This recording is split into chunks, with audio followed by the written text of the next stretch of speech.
nós queremos agradecer assim, imensamente por vocês terem tirado esse tempo da agenda de vocês para nos receber e nos ajudar a compreender um pouco as coisas, principalmente a arte e a literatura música periférica, que é isso que nós estamos querendo colocar na revista. Então, obrigadíssimo.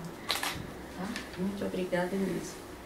E Dona Maria Vilani, que também nos coloca como bastante importante, está convidada para ir ao seminário, né? Agora a gente começa perguntando, quer começar? Eu estou monopolizando. Então a gente queria começar perguntando para você, né? Porque você trabalhou na escola pública, depois é escritora, que a gente já sabe, que eu não vou falar alguma coisa errada, e tem um projeto. Quer dizer, você conheceu o chão da escola pública, assim, vivendo o dia a dia disso daí, né? E fora, as pessoas falam muito mal da escola pública, dos professores e tal. Eu era professora da universidade e faz 20 anos atrás eu resolvi prestar um concurso porque eu queria pisar esse chão, trabalhar esse chão, né? Então, a gente queria que você colocasse um pouco como que você percebe, assim, de um lado você tem a experiência, do outro lado tem todo esse bombardeio de coisas, né, ocupando um monte de gente. Eu acredito que para a gente conhecer um espaço, a gente precisa conviver, mas também a gente precisa se distanciar para fazer uma análise acerca daquele espaço. Eu fui muito feliz na escola pública, tanto como aluna como professora. Como aluna, eu tive excelentes professores em São Paulo, na escola estadual, professora Esther Garcia, no Grajaú. Eu tive professores engajados, professores que realmente estavam determinados a construir o conhecimento, né, junto com aqueles alunos. Agora, uma coisa que eu achei muito interessante na escola é que a grande maioria dos professores, eles eram moradores da comunidade ou do entorno. Então, isso fez uma diferença muito grande porque eles conheciam a nossa realidade, né? E eu me espelhei nesses mestres, aos quais eu agradeço, né, por toda a minha caminhada na estrada do conhecimento. E mirando esses colegas, eu pautei o meu trabalho nesse mesmo foco de construir o conhecimento, de valorizar cada instante que eu estivesse ali com aqueles alunos e comigo mesma. Eu devo dizer que a mais beneficiada ali foi eu, porque eu aprendi com os mestres, com os meus mestres, e depois eu aprendi com os meus alunos. São conhecimentos diferenciados e que por isso contribuíram para o meu ser professora, o meu ser educadora, essa pessoa que ama caminhar nessa estrada dos saberes. Que bom, eu acho que é um pouco de todos nós que estamos aqui. Mas eu emendo essa pergunta para o Criolo, porque você estudou em escola pública, e sempre em escola pública. E a gente quer saber assim, falando em escola pública e todos os problemas que tem, mas também tanta coisa boa que tem, como foi que a escola pública te ajudou a descobrir o seu talento, a perceber que o seu talento precisava ser usado para um recado, não só do lado do Grajaú, mas que tem que ser ampliado? Então, como é que isso aconteceu? Você descobriu na escola, ou na família, um projeto de vida para que te deu voz. Na escola tinha esse espaço? Na escola tinha um espaço de de mostrar, de se expressar artisticamente? Tinha incentivo na escola? Onde foi o seu primeiro incentivo para que você falasse, eu posso dar um recado?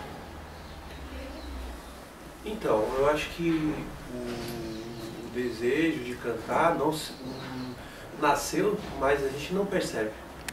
Porque é muito criança, né? Eu comecei a escrever os primeiros versos com 11 anos de idade. Aos 13 anos eu pedi para cantar, num evento que teve no bairro, eu pedi para cantar 2 músicas. E eu não parei mais, isso foi em 1989. Mas a gente não percebe. A gente é muito criança. A gente não percebe que nasce um desejo. Não existe desejar algo numa terra onde nada é para nós.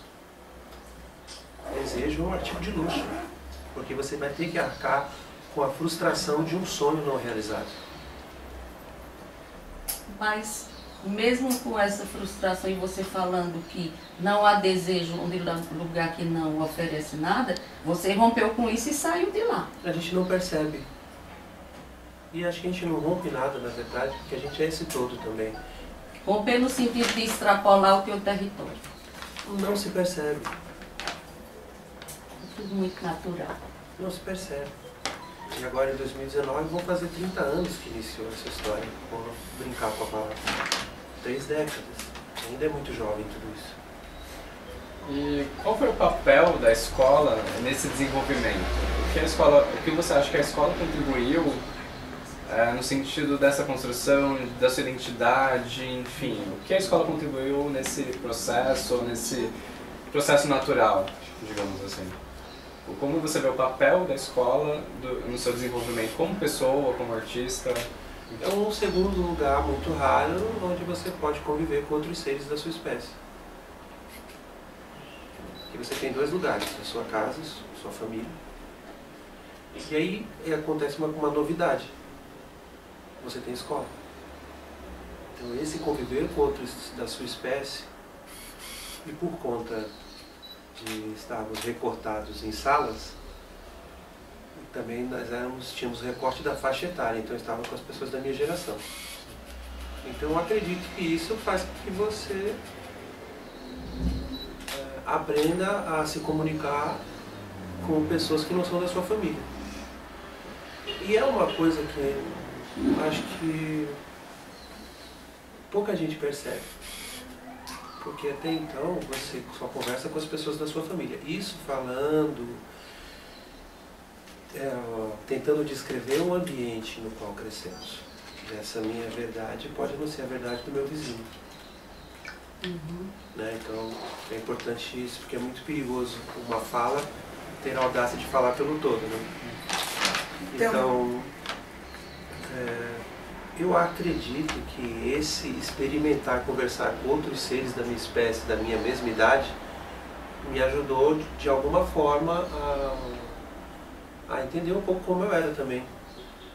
Então, nas nossas escolas, no projeto, a gente tem muita essa preocupação de inserção, né, dos nossos alunos em um mundo que ultrapassa a escola, né, e essa convivência.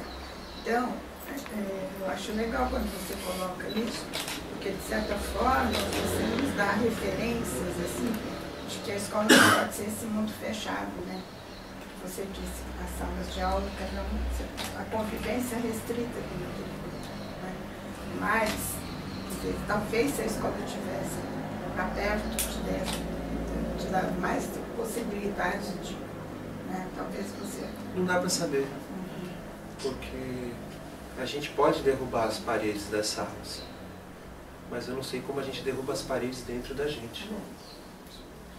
E em todo esse processo, como você vê os professores que você teve durante todo esse caminhar, seu ensino fundamental, ensino médio?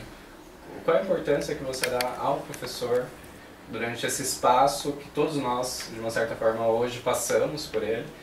Qual é a importância que você dá aos professores em relação a esse processo? Brutal, porque na verdade é o professor que tem, ele que liga. Ele querendo ou não, o professor querendo ou não, engajado ou não, e é muito delicado e é importante ter uma serenidade quando a gente elenca quem é professor engajado ou não. Porque ele pode ser do jeito dele, não do jeito que você faz a sua leitura de mundo e acha que engajado tem que ser desse jeito. É muito importante ter essa serenidade, antes de tudo.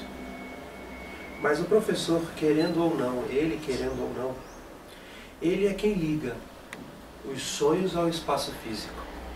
Ou é ele quem proporciona o espaço físico estar para o sonho da educação, que é apenas o sonho da educação passando por um momento, um fragmento de vida de seres humanos, que ali, em algum canto, em algum lugar, vão receber algum tipo de fortalecimento para o seu alicerce pessoal.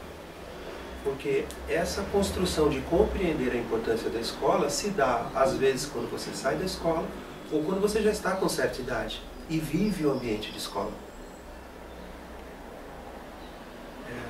Quando a gente fala de projeto de vida,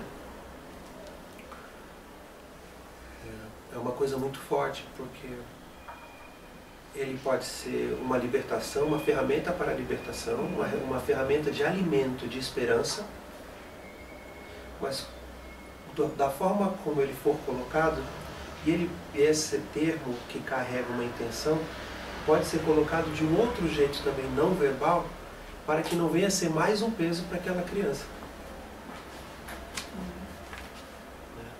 Quando você fala para a pessoa, qual o seu projeto de vida, né?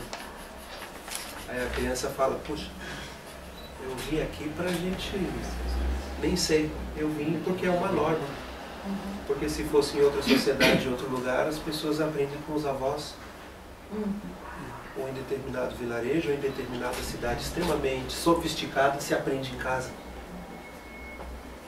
Cada cultura tem o seu jeito. Nós criamos uma formatação onde o que eu enxergo de diferente é o desejo desse indivíduo que está professor, ou que nasce, ou que vive amante do saber. E amante não apenas do saber para si, mas esse amante do saber de construção coletiva, que pode passar pela palavra professor ou não. Sim. Aí sim, nesse lugar, a importância da educação.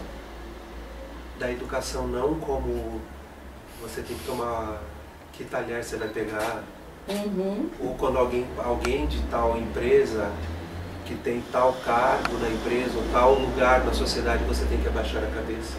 Não é dessa educação que eu estou falando. Mas como a gente contribui de algum jeito para a construção de um ser total, por mais que saibamos que somos um fragmento na vida daquele ser. Aí eu acho que a gente tem essa construção riquíssima, vindoura, mas muito se passa por um desejo do professor de querer contribuir de algum jeito. E a gente vai aprendendo junto. Não dá para se, pelo menos no meu período, com 11 anos de idade, não dá para racionalizar isso. Com 13 anos de idade, ou com 15 anos de idade, eu posso até... É seu. Que bom que é seu. Desculpa de cima, não tem problema. É seu porque dá para passar rapidinho. É o... Tá tudo bem. O Fábio. Vai lá, Fábio. Uma pergunta bastante... É porque é detalhe, né? É detalhes. Ela não precisaria pedir desculpa, né? Tá tão feliz. Esse pedido de desculpa vai de encontro a essa formalidade que você fala. Não é? Parece que não pode. Tem que baixar a cabeça, tem que pedir desculpas, é um pouco do que você falou. Bom, voltando um pouco agora com a dona Maria Villani, a gente sabe que a senhora tem um projeto, né, que a gente vai entrar um pouquinho mais em detalhes daqui a pouco, mas antes de perguntar do projeto, do Centro de Arte e Promoção Social, a priori atende pessoas adultas e algumas pessoas que não tiveram acesso à sua escolaridade no período, aspas, ideal ou durante a infância como os demais. Pensando nas escolas da prefeitura, que nós oferecemos a educação de jovens e adultos, a EJA, para pessoas que não aprenderam na idade própria Eu gostaria da senhora falar um pouquinho o que a senhora acha da educação de jovens e adultos dentro das escolas, né? Sua experiência com essa educação, o tipo supletivo. Eu queria que a senhora contasse um pouquinho dessa importância, porque as escolas aqui em questão, a maioria tem essa modalidade. Nós defendemos a educação de jovens e adultos, né? E eu gostaria que a senhora falasse um pouquinho sobre isso. É assim, eu entendo que para construir o conhecimento não há idade, né?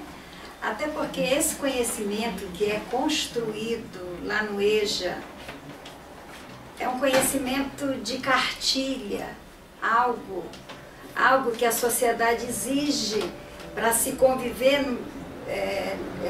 nessa própria sociedade, para se inserir no mercado de trabalho. Mas na realidade essas pessoas já têm um conhecimento, né? Que é um conhecimento básico, que é oriundo da própria experiência de cada um, né? Então, as pessoas, elas são constituídas de conhecimento, né? Elas trazem da família, elas trazem da igreja, elas trazem da comunidade, e aí ela vai para a escola para ter um contato maior com algo que está além do que foi propiciado até aquele momento, que isso é maravilhoso, né? Mas a gente não pode de maneira nenhuma esquecer esse conhecimento. No meu caso, eu fui para a escola para fazer o ensino colegial, que hoje nós chamamos de ensino médio. Eu tinha quase 40 anos quando eu entrei. E eu entrei com muita maturidade em relação àqueles meninos que estavam na idade que nós chamamos de correta, mas na realidade a minha idade estava correta também, né? Não existe essa coisa na minha concepção de idade. E eu fui muito feliz com esses meninos e meninas, e fui muito feliz com os meus mestres. E eu tive uma felicidade muito grande de ter tido mestres maravilhosos. A escola pública tem professores maravilhosos. Agora, é como o Kleber falou agora há pouco, cada um tem a sua própria peculiaridade. Cada um é especial do seu jeito de ser. Agora, um sistema que exige que sejamos todos do mesmo jeito, que nos comportemos todos do mesmo jeito, é extremamente prejudicial, né? Então, conviver com essa diversidade, isso é extremamente necessário. Eu tive professores que chegaram, um professor em especial deu para a gente fazer um trabalho de educação artística e falou: façam de acordo com as suas vontades. Ele usou esse termo mesmo. O que você tem vontade de fazer dentro das artes? Faça. E eu procurei em mim qual era a minha habilidade. Eu disse: eu gosto de escrever. Então eu escrevi meu primeiro livro. Meu primeiro livro eu escrevi no 2º ano do ensino médio. Né? São 5 contos sem desconto e de quebra 2 poemas, que eu publiquei depois. E aí é um exemplo de como a sua história de vida, a escola te proporcionou algo. Então, mas a escola sempre proporciona. Sim. A escola, eu acredito, a escola e todo e qualquer agrupamento de pessoas, porque as pessoas, elas se ajudam, elas trocam entre si e elas se transformam. Eu mostro o que eu tenho, você mostra o que você tem, e aquilo ali a gente soma e constrói um conhecimento. Então a escola é um local privilegiado porque é um eixo aglutinador de pessoas, assim como a igreja, assim como as instituições, os CJs, as creches, os clubes, os projetos sociais, né? Como o CAPES Artes é uma instituição que nasceu na mesma época em que eu entrei para a escola pública. Então caminhamos juntos, ela vai fazer esse ano agora, dia 19 agora, 29 anos de existência. E nós temos o nosso projeto maior lá é exatamente esse projeto de rodas de construção de conhecimento, né? E nós temos lá um pingado filosófico com notas musicais, que nós filosofamos sobre música. Temos um café filosófico, onde nós estudamos filosofia, roda de poesia, roda cantante, onde nós contamos a história do Brasil por meio das composições musicais. Temos roda das psicologias, roda de educação, enfim, nós temos 8 rodas fixas e uma itinerante. E de quando em quando que acontece? Todos os sábados acontecem essas rodas. Lá no Capão Redondo? Não, no Grajaú. No Grajaú. No primeiro sábado nós temos pingado filosófico com notas musicais e café filosófico. Segundo sábado nós temos um ateliê de escrita, onde nós estudamos ciência e poesia. Nós compomos poesias a partir do estudo de ciências. Em seguida nós temos uma roda de educação, que no momento estamos estudando o educador Paulo Freire. Né? No terceiro sábado nós temos uma roda de poesia, em seguida uma roda cantante. No quarto sábado nós temos um ateliê de escrita, onde nós aprendemos a escrever crônicas. Em seguida temos a roda das psicologias. Então são todos os sábados. Então, e essas rodas são compostas por pessoas de todos os níveis de escolaridades, de todas as idades, das mais variadas profissões. Nós não estamos preocupados com a série, onde você parou. Né? Então nós temos pessoas desde o ensino fundamental ao pós-doutorado nessas rodas. Então isso é muito rico. Os grupos são grandes, como que é? Né? Não, as rodas têm assim no máximo 17, 20 pessoas. Ótimo. Entre 17 e 20 pessoas. Agora, a roda de poesia, roda cantante, que a gente chama de roda e show, aí o número a gente não faz na nossa sede, a gente faz no Centro Cultural do Grajaú, porque cabe um público maior. Né? Então, se aprende também nessas rodas, se aprende muito. Nós já publicamos, nós temos um selo editorial, Escola, que é o Capciando, nós já publicamos, dos ateliês de escrita, já publicamos 3 livros. Resultado de trabalho construído nesses ateliês. Desde quando que tem esse projeto? Esses das rodas desde 2009. Mas o trabalho do CAPES Artes vai fazer 29 anos. Isso de registro no cartório, porque antes já existia. Qual é o endereço do CAPES Artes? É Rua Jequirituba, 325, no Grajaú. Qualquer um pode participar. Qualquer pessoa, é só chegar e sentar na roda. É muito interessante o que você está contando, porque assim, o nosso projeto PROV, eu sou muito freiriana, e no PROV, depois a gente viu no livro dele, que ele falava que um projeto de formação do educador devia sair de dentro da escola, de preferência as escolas próximas. Então, o nosso projeto é a cara do Paulo Freire. Né? E na sua fala, acho que você leu muito Paulo Freire também, né? Ou não leu, tem muito Paulo Freire. E quando a senhora descreve o projeto, o Paulo Freire é aplaudido. Porque é a cara dele. Mas o embasamento do CAPES Artes é freiriano. O trabalho é realmente baseado na metodologia de Paulo Freire. Ótimo. Conviver, né? Só para a importância do ensino é essencial. Nós, infelizmente, percebemos todo um movimento para que se fechem as escolas no período noturno. E isso é um assassinato em massa. Sim. Quando você fecha o turno de uma escola, já falta escola. Quando você fecha um turno, sobretudo noturno, que são as pessoas que estão trabalhando o dia inteiro, ou tem algum tipo de, seja com carteira assinada ou não, né? Porque trabalho é trabalho, independente se você está numa empresa ou se você está em casa. Você já é privado de estudar no período da manhã, no período da tarde, biologicamente seria muito mais proveitoso para você, você já é obrigado a estudar à noite, no horário que o seu corpo precisa de descanso. Então já ali cortam isso e com certeza isso passa pelos horários dos supletivos, das pessoas que estão indo estudar, que têm outra idade. Então é extremamente importante o ensino. Mas tem uma outra coisa também que eu acredito que um dia não será utopia. Quando a escola perceber não só a importância do ensino,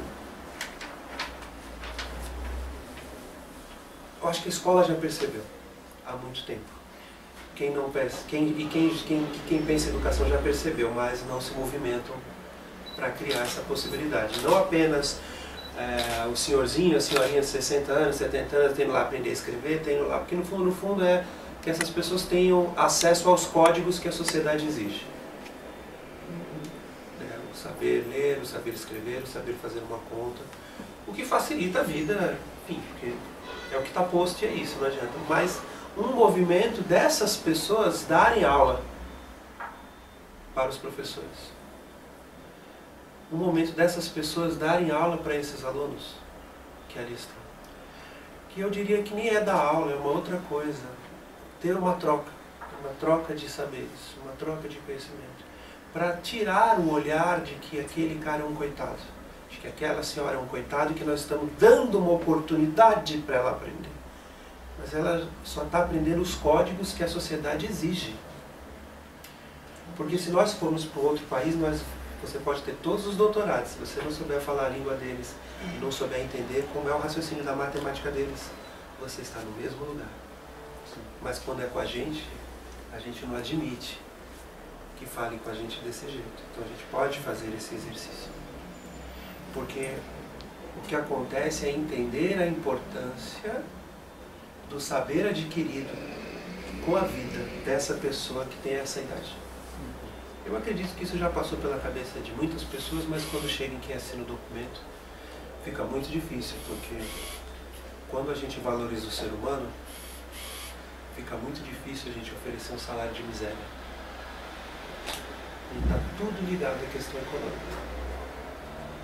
Só para fechar a pergunta. Mas assim, eu gostaria de dizer o seguinte, que a escola pública é uma conquista da humanidade e que a gente deve fazer tudo para manter essa escola viva em todos os turnos e nos finais de semana também. Porque eu sou muito a favor de que as escolas se tornem clubes nos finais de semana. A nossa comunidade precisa, a nossa comunidade merece, porque se a gente adentrar as periferias, a gente vê toda espécie de comércio nas grandes avenidas, bancos, indústrias, magazines, e a gente não vê um centro cultural, a gente não vê um cinema, a gente não vê um clube de esportes, a gente não vê um clube com piscina, bibliotecas públicas. Então a escola com seus enormes prédios precisam suprir essas carências, né? Porque o ser humano é muito rico, tem muita coisa boa nele para ser despertada, né? Eu acredito que cabe a nós, educadores, hastearmos a bandeira de um movimento pela continuidade da escola pública, mas não naquele sentido de senta aqui e aprende a ler, a escrever e a contar, mas explorar as outras dimensões do ser, né? O caminho das artes. Quantas escolas a gente tem aula de música, de artesanato, enfim, finais de semana poderia ser para a comunidade estar aprendendo ou estar trocando, como ele disse, né? Cada um contando o que sabe, ensinando, cantando, enfim. Fica aqui o meu desejo, o nosso desejo. Wagner vai completar, mas só para não perder o que você colocou, porque assim, a gente vê que o sistema trata a escola como, assim, as pessoas que estão ali são meros objetos, sejam alunos, sejam professores, vem de cima.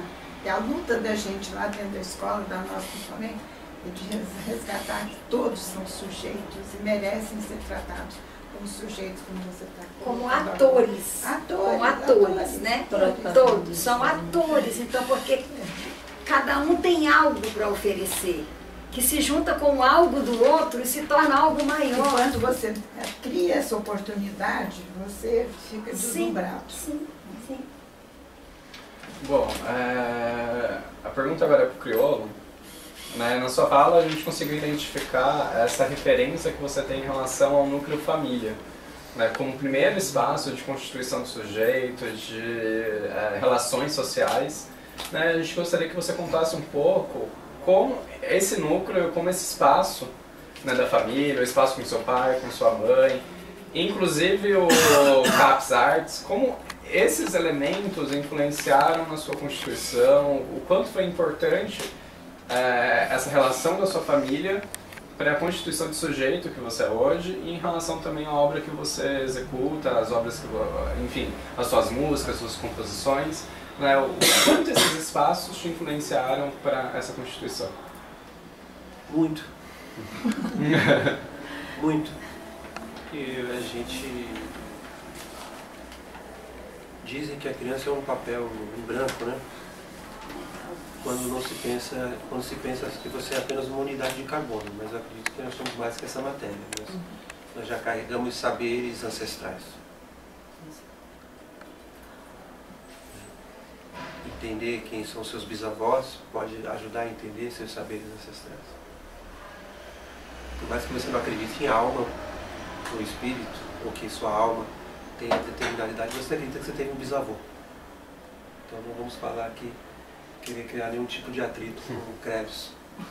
Mas você entende que você tem um bisavô, você tem um tataravô, enfim.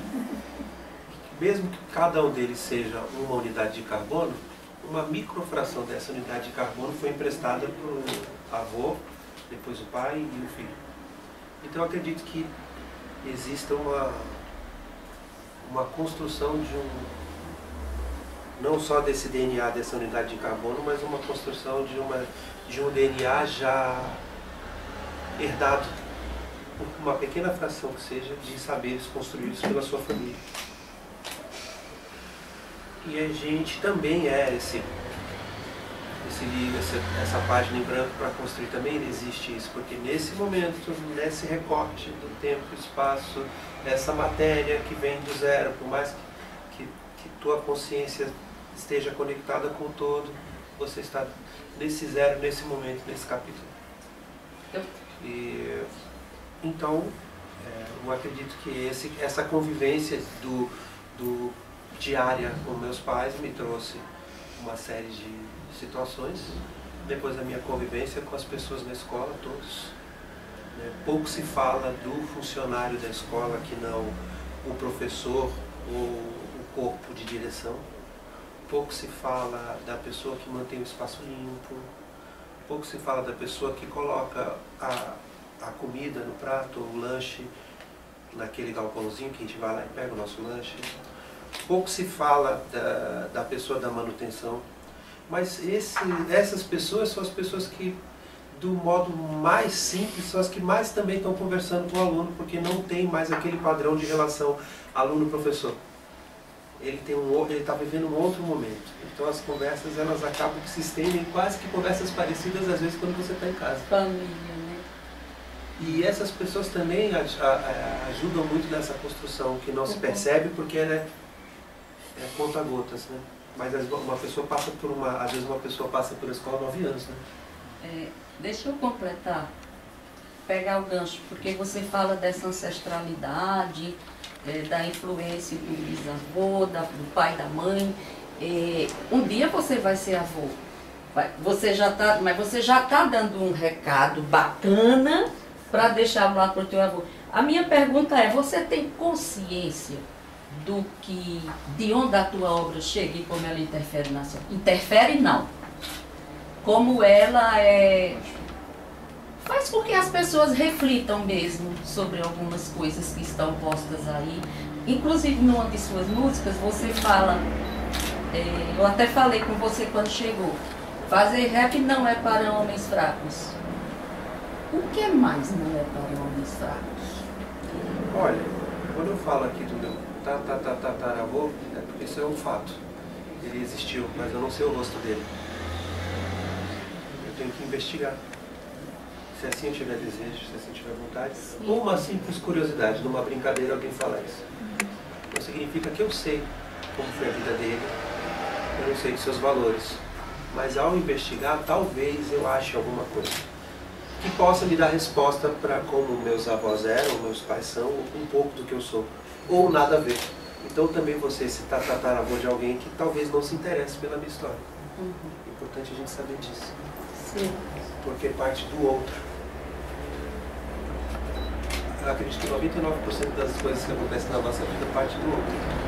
Nós somos um pouco pequenininhos. Mas você é Gigantescos, outro, tem um pequenininhos. monte de gente aí. Esse outro, de repente, ele serve para abrir outra Justo, claro. outra coisinha. Com certeza. Com certeza, mas quem é forte, o que é, ou o que seja, né? Quem é, ó, já ficou para trás. Sim. O que é, já foi embora. Talvez o que seja. Porque ainda não entendi construção. E morra dessa morte de corpo, ainda sem entender. A fortaleza quem tem é a energia da arte. A energia das culturas dos nossos povos, que são múltiplos e milhões e milenares num país continente. A energia de uma cultura, o que é uma cultura? O que é um costume? Algo que se constrói cotidianamente, que talvez possa se expressar em ciência, nas exatas, e talvez possa se apresentar nas ciências dessas humanidades, que talvez um desses recortes dessas ciências de humanidades esteja a arte. A força está na arte. Resumindo, a força está na intenção. E na expressão, né? Sim, mas a expressão já exige amor, a expressão exige coragem. Ousadia. Qual mais forte? A expressão exige coragem. E talvez silêncio seja coragem. Talvez o silêncio que eu digo, não o silêncio... Silêncio ativo, né? Aparentemente. mas é que a palavra chega para cada um e cada um está de um jeito. Então a palavra são 1000 palavras. O silêncio também são 1000 palavras, às vezes. Fala mais, né? Eu diria que talvez a palavra certa seja a serenidade também. Exige coragem. Exige muita coragem, porque a fome de saber, ela é infinita. E todo tipo de saber. A gente sempre quer saber de tudo. E a qualidade do que é, importa a cada um. Não cabe ninguém aqui julgar, porque a gente tem essa mania boba de sair julgando o que é de interesse do outro, o que é menos ou mais. Porque nós já mais uma vez caímos num sistema posto para dizer quem é cult ou não. Então é necessário tomar muito cuidado, porque o conhecimento atrai vaidade. Essa fome de saber, ela é muito infinita. E ela é dolorosa, porque não nos é permitido o acesso. E ela corre... ela corre com outra fome. Aí vem a questão da apatia, né? Da pessoa se achar assim, não. Mas é que é muito difícil achar apatia. É o outro que faz. Não, mas é muito difícil achar apatia, porque tem um outro tipo de fome, que é a fome de não ter o que comer. E essa também é infinita e extremamente dolorosa, e não é poética. Então, quando o lugar de empatia é o mesmo lugar da apatia. Só muda uma letrinha. Você viu que danado? Que diz tanta coisa que às vezes ainda nem experimentamos, apenas falamos. Então a gente corre com... Porque é tão delicado falar e é necessário serenidade e respeito ao falar de quem constrói a educação. Porque todos os dias esses professores, professoras, esses educadores e educadoras, ou que não precisam desses nomes, estão construindo educação, cultura e arte pelo Brasil afora, convivem com essas duas fomes.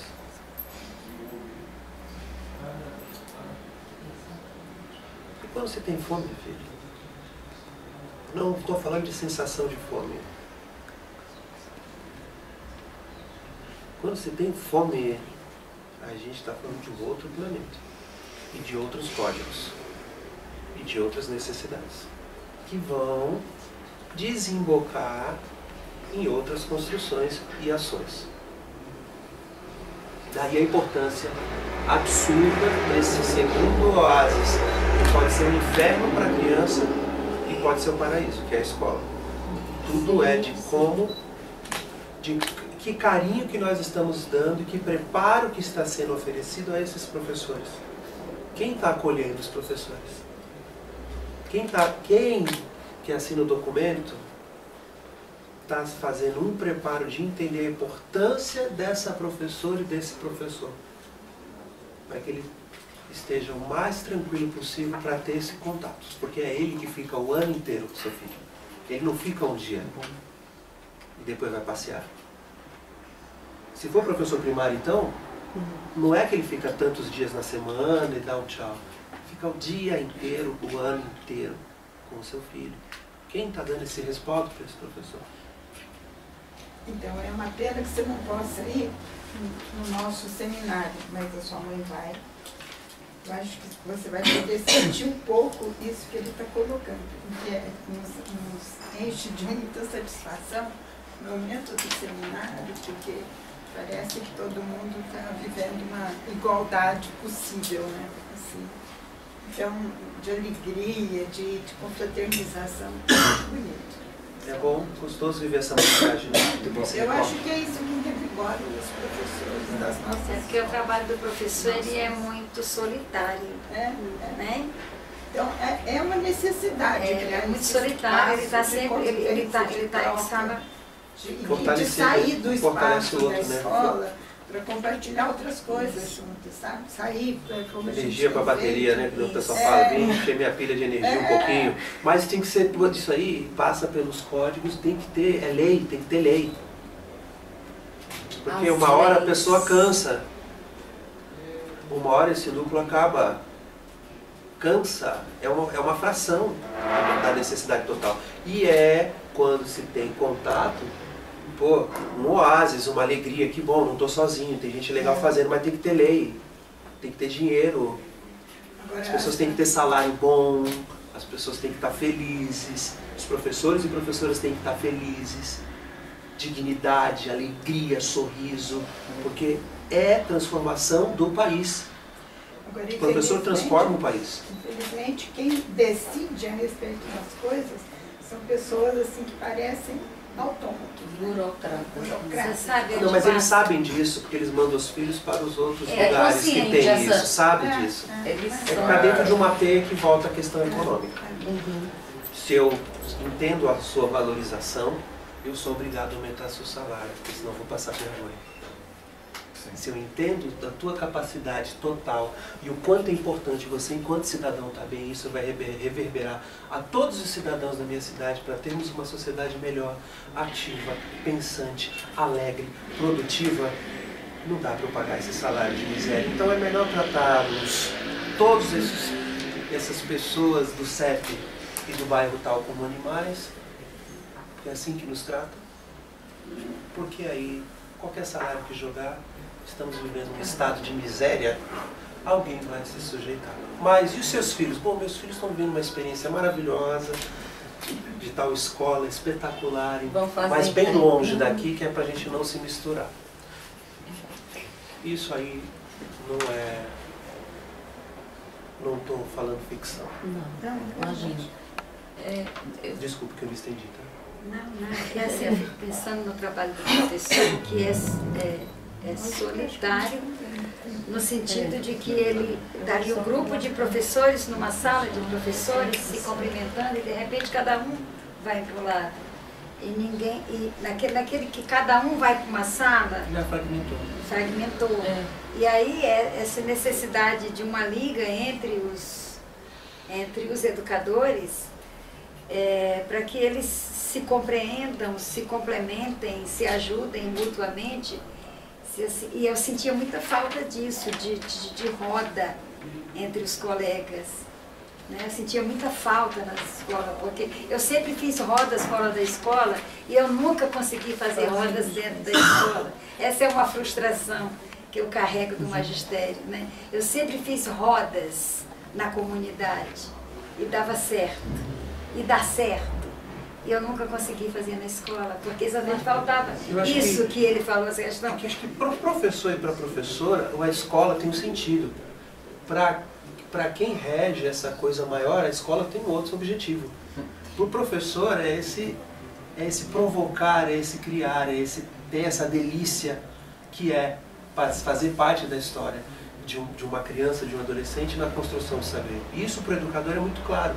Mas para quem pensa a escola, não é isso. A função é quantas coisas desse código social ele precisa aprender para ter tal tipo de emprego e assim continuar o mundo.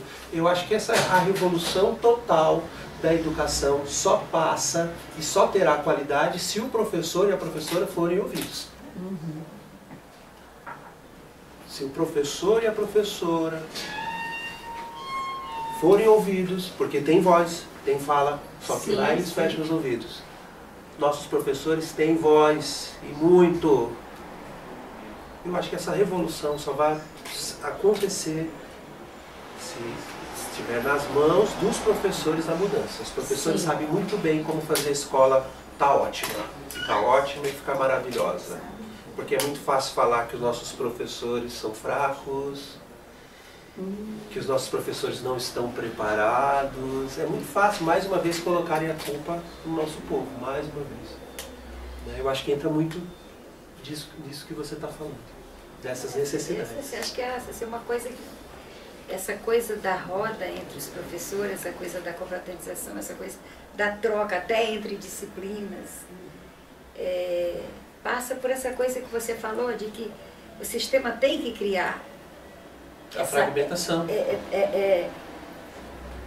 Tem que suprir essa fragmentação, tem que fazer algo no sentido de que os professores se sintam próximos uns dos outros, necessitados uns dos outros, né? E que eles se complementem, assim, um corpo. A gente fala corpo docente, mas eu não consigo ver esse corpo. Né? Tem as regras, né? Tem a regra da escola, né? Tem a lei da escola, tem a regra da escola. Os meninos estão ali. Então, o João eu conheço mais, porque já cuidei lá do Zacarias. Qual que é do Carolina? São os M2. Então, mas o João a gente conhece desde pichotinho, assim, que foi para aprender a ler, né, João? Se perguntar para o João o que ele acha da escola, eu acho que você vai falar que você adora. Está acabando o tempo, mas talvez vocês nem respondam, mas só para a gente refletir aqui. Falando dessa escola, né, cheia de burocracias e que não depende da gente mudar algumas coisas, embora a gente fale e não tenha voz, a gente percebe nas comunidades projetos bem-sucedidos. Por exemplo, eu tenho um projeto de contação de história em escolas rurais, que também é completamente voluntário. E tem outros projetos, os saraus. Mas eu pergunto, será que eles não veem esses projetos bem-sucedidos, autônomos, voluntários, como algo que fala, tá fazendo sem dinheiro? Basta querer, tendo força de vontade, vai. Será que eles não estão vendo o reverso da coisa? É possível fazer de forma voluntária? Eu tenho me preocupado com isso. Até que ponto? É possível fazer. Não é? É possível fazer, mas assim, que passa por como cada um dá a sua contribuição. Porque chega uma hora que você fala, se a gente não fizer, ninguém vai fazer. Isso é importante. Mas não tira do Estado a sua responsabilidade de fazer. Porque são amostragens. Quando você fala com todo amor e carinho do seu projeto, quando você fala com todo amor e carinho do seu projeto, é uma fração muito maravilhosa que nos aquece, mas sabemos que é uma fração. Então não pode se tirar do dever do Estado a sua responsabilidade em relação à qualidade de educação. Sim. Porque por mais que faça, não atende a todos. É uma fração disso que você falou. Tem mais perguntas? Pode fazer. Sim, para a gente finalizar, Pode fazer. como foi dito, infelizmente, esse investimento daqueles que deveriam investir, ele não acontece nas escolas. E há 22 anos, um grupo de escolas do Jardim Ângela criou em conjunto um projeto de formação continuada, que é o PROV, né, que é um projeto de valorização do educador. Nesse projeto, essas escolas se reúnem e oferecem entre si cursos de formação. Né, cursos, inclusive, com professores atualmente são voluntários, que fizeram parte de universidades, como professores da própria rede, que às vezes têm uma pós-graduação, ou tem algum curso, e esses professores dessas escolas oferecem um curso, e os demais professores, eles vão até esse curso e eles fazem a formação entre si para suprir. Óbvio, como foi dito, tinha que ser um papel da própria rede, que é a Prefeitura de São Paulo, em oferecer esses cursos. Mas pela carência a gente faz esse trabalho, como foi dito, inclusive voluntário, para que essa formação e isso aconteça. Né? Então nós temos cursos desde astronomia à educação inclusiva. Né? Temos cursos de uso de tecnologia matemática, de alfabetização, de teatro, enfim. Temos uma variedade de cursos que somos nós mesmos que oferecemos. Né? Inclusive, Há 22 anos começou essa história. Isso. E é uma coisa que nasceu dos professores. Sim. Dos professores. Essa necessidade, as escolas ouviram os professores. Que a gente fez, né, das escolas, como os professores se sentiam assim, tem a possibilidade de encontrar o outro, né, entre as escolas, De certa forma faz a roda. com fome, professores com fome. E acho que a gente foi fornecendo esse alimento. E a partir disso, nasceu-se há 22 anos, né, o PROV, que é esse programa entre essas escolas, que, dependendo da gestão, com a ajuda da prefeitura, dependendo da gestão, enfim, com menos ou mais ajuda, mas de uma certa forma a gente tem que se virar nesses 22 anos e fazendo com que ele aconteça. Inclusive a revista, né? na qual vocês estão dando entrevista, é fruto desse trabalho entre essas escolas. Eu sei que foi uma breve apresentação do projeto, com a dona Maria Villani eu já tinha conversado sobre o que era o projeto anteriormente, inclusive algumas revistas também a gente deu para ela poder se apropriar desse material feito. Tem um blog também. Eu gostaria que vocês falassem um pouquinho o que vocês acharam desse projeto e a importância de um projeto de formação do professor oferecido devido às demandas da própria escola, devido às demandas dos próprios professores. E que a gente já passou por várias administrações. Né? Elas colaboram mais, outras não, mas a gente vem vindo desde a época do PIPA, né? Foi quando a gente começou. Que eu acho um projeto revolucionário do ponto de vista da não acomodação. Enfrentar esses governos de tanta diferença e de tanta desvalorização. É aquela história. Quando eu olho a minha necessidade e eu percebo que essa necessidade não está só em mim, está no outro também. E que nós não vemos mãos estendidas, nós temos que estender as nossas. Então o que eu percebi que esse projeto fez foi, no momento de tomada de consciência, de que cada um tinha uma necessidade, juntaram essas fraquezas e transformaram numa grande força, que é o projeto. Ou seja, elas se estenderam as mãos. As pessoas se deram as mãos, se seguraram, porque 22 anos é muito tempo, né? Então, eu acredito que é o despertar dessa consciência, né? Mas tem um outro lado aí, que se esse projeto que partiu dos professores, se ele fosse visto pelo poder público, pelos pensadores da educação, pelos movedores da educação, que eu espero que tenha sido visto e que seja visto ainda mais, esse projeto poderia ser acolhido e e ampliado para toda a rede, né? Porque é um projeto de formação mútua, de troca, é a roda, é a grande roda. E que vai, né, aumentando cada vez mais o sentido e o significado da É a escola. grande roda, porque quando o professor de português se junta com o professor de filosofia, com o professor de psicologia, com o professor de matemática, ali eles criam possibilidades imensas que vão reverberar em cada aluninho de cada escola por onde eles passam. Eu vou fazer só um parênteses na sua fala, mas eu quero que a senhora continue. É que nesse projeto os professores escolhem fazer os cursos independente do que trabalham. Nós temos um professor de geografia que falava que os alunos chegavam no 5º, 6º ano com deficiências enormes. No prova ele foi fazer um curso de alfabetização para compreender melhor essa construção da escrita. De produção de texto. Então eu acho que é essa questão do... Ele foi completando a formação dele. Essa fome que você fala. Desculpa. Porque a nossa capacidade de conhecer, ela é ilimitada. E nós temos uma prática de fragmentar. Eu estudo geografia, eu estudo história, eu estudo psicologia, eu estudo filosofia, quando na realidade o conhecimento é um só. Né? Essa fragmentação ela é didática, é para facilitar, mas não para estagnar o professor naquela... Não que aquela disciplina não seja importante, mas que ela seja que ela seja uma abertura para o conhecimento geral.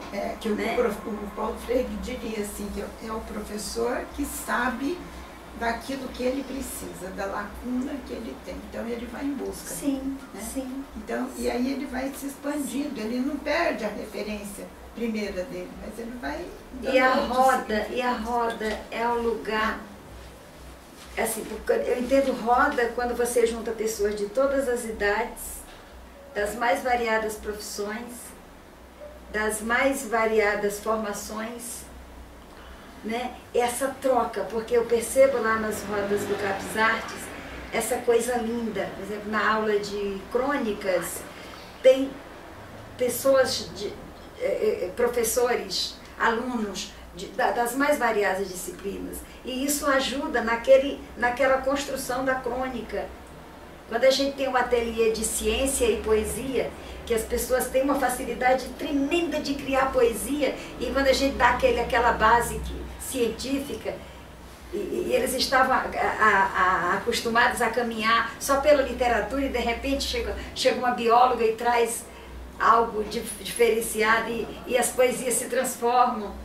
Né? Então isso é fantástico. A gente pode ir nessas rodas? Pode, só chegar. Então, que horário que é? Das 16 às 17h30, das 17h30 às 19 horas. São 2 horários? São 2 horários, que são temas, por exemplo, nós temos no próximo sábado agora, a gente vai ter o ateliê de escrita, de crônicas, em seguida a roda das psicologias. Então, 1h30 cada um. Isso agora eu tenho só uma curiosidade, porque você chamou de Kleber. Kleber. Eu tinha pensado assim, qual será o nome do crioulo? Por que crioulo? Exercício, né? Não, porque eu acho que para a escola, para nós da escola... É um exercício, tem muitas das respostas. O nome crioulo também passa a ser um exercício de como as pessoas, como é importante a gente entender como criam palavras e o porquê delas. Depois que a gente possamos ressignificá-las, né? Isso começou como um apelido? E aí você foi construindo uma identidade para esse apelido. Olha que lindo. Já veio, né? Já veio tudo. A indagação é a construção. A indagação é a construção. É o alicerce da construção. Agora, é um grande desafio, porque vocês aqui estão de um modo muito lindo, falando de coisas consolidadas. em construção, a gente sabe onde pode melhorar, onde não foi legal, mas estão ambos os projetos, um beirando até 3 décadas e outro já passou de 2 décadas. Isso é uma coisa. Agora, tem uma outra coisa nesse sentido, porque o planeta todo não está girando de acordo com o seu núcleo. Esses átomos e esses elétrons não estão girando como no desenho. Lá que fica assim. Paciência, saber esperar, né? Acreditar no processo. E respeitar o outro como ele vem. Se faz o caminho caminhando, né? Porque eu acho que o PROV, ele é mais que um projeto, ele é um processo. É isso. E é isso que... É por isso E que é se aí mantém. que está a boniteza, né? Segundo Paulo Está a Freire. boniteza. Sim.